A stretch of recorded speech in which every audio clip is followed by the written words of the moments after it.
Royal Bahamas Police Force officials are called in to investigate missing funds at the College of the Bahamas. Prime Minister Perry Christie gives his take on the country's escalating crime situation. And the Royal Bahamas Police Force's SWAT team saturated crime hotspots in the capital. Find out about those stories and others. I'm your host, Krishna Virgil, and welcome to the Tribune's Top 5.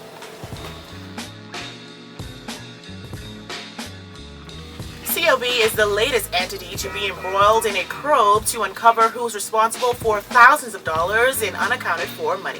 Police received a complaint that an employee of the College of the Bahamas has allegedly defrauded the institution out of at least $25,000, the Tribune has learned.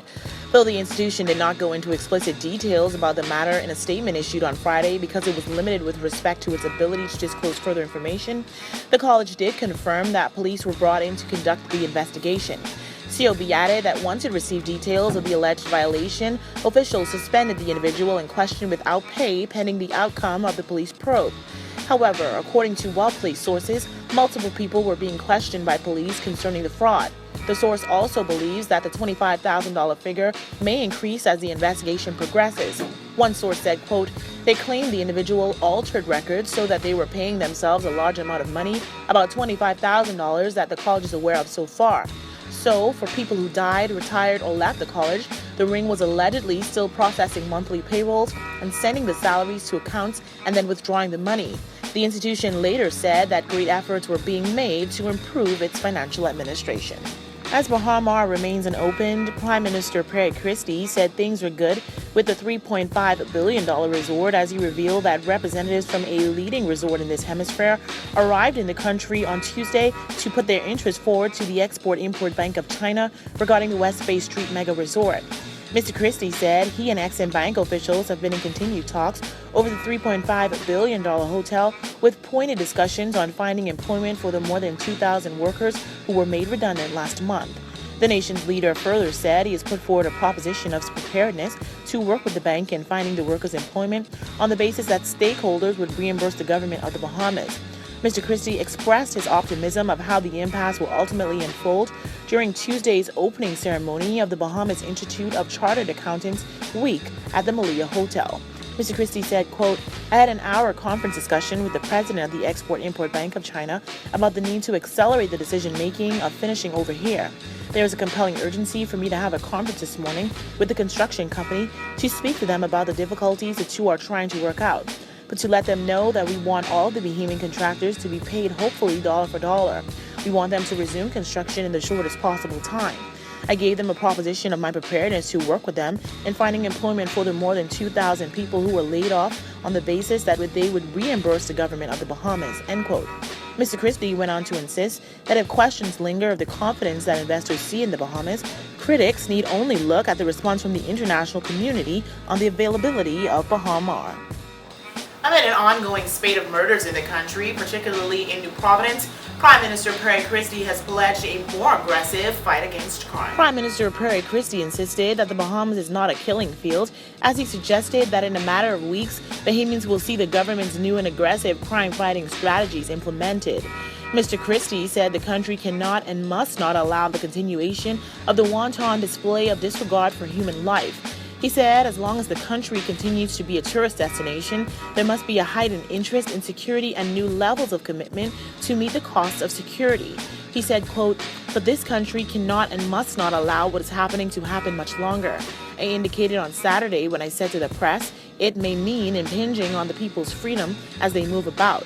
But there is no circumstance that will allow me to have the Bahamas, New Providence in particular, to have this wanton display of disregard for human existence. It is this extraordinary degree of uncivilized behavior.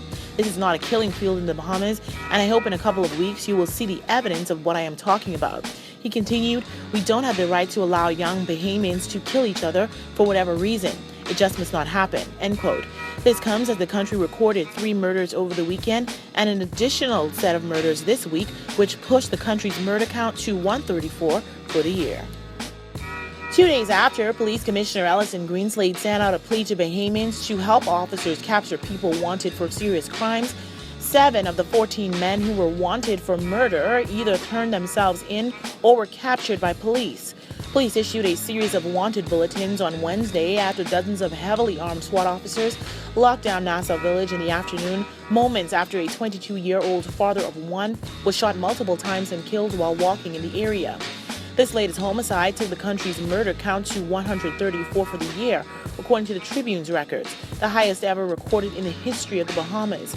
According to police, the victim was walking on Butler Street when he was approached by a gray vehicle from which two men opened fire. Superintendent B.K. Bonamy Jr., head of homicide investigations at the Central Detective Unit, said police were called to the scene of another shooting in Pinewood Gardens about half an hour before the murder in Nassau Village. He said police believe the two matters are related. No one was injured in the first shooting. As the country continues to express outrage over the ongoing spate of murders in the country, Police Commissioner Ellison Greenslade said he wasn't so surprised with the direction things had taken. A frustrated Ellison Greenslade on Tuesday said he was not surprised by the nation's rising murder count, telling reporters that he predicted months ago that the country would continue to have problems if certain changes were not made. While he said he is disturbed and concerned over the rate of homicides, the police commissioner defended the effectiveness of police officers on Tuesday. However, he stressed the need for legislative reform to aid officers in the fight against violent crime.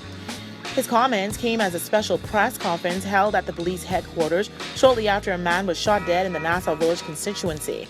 The killing pushed the country's homicide count to 134 for the year. Following that homicide, Mr. Greenslade deployed throughout New Providence a selective enforcement team made up of the finest officers in the force, officers that have received the best training in heavy arms. Many Bahamians took to social media throughout the day to note the heavy presence of armed officers in some communities, with some describing certain areas as being on lockdown. Mr. Greenslade said, quote, "I'm not surprised. Despite our best intentions, I foreshadowed this many months ago when I gave you an interview and I said, if we do not change our trajectory, not the police department, but if we didn't change generally as a country, look at some policy issues, some legislative reform issues, and some other initiatives, we're going to continue to have problems," end quote. The Commissioner of Police suggested that the reforms could be on the way, describing a lengthy recent meeting with Prime Minister Perry Christie and National Security Minister Dr. Bernard Nottage as very encouraging. Want to get in on the discussion? Well, here's how you can. Just log on to our website at www.tribune242.com. Like us on Facebook, the Tribune News Network. Send us a tweet at Tribune242 or subscribe to our YouTube page, Tribune242.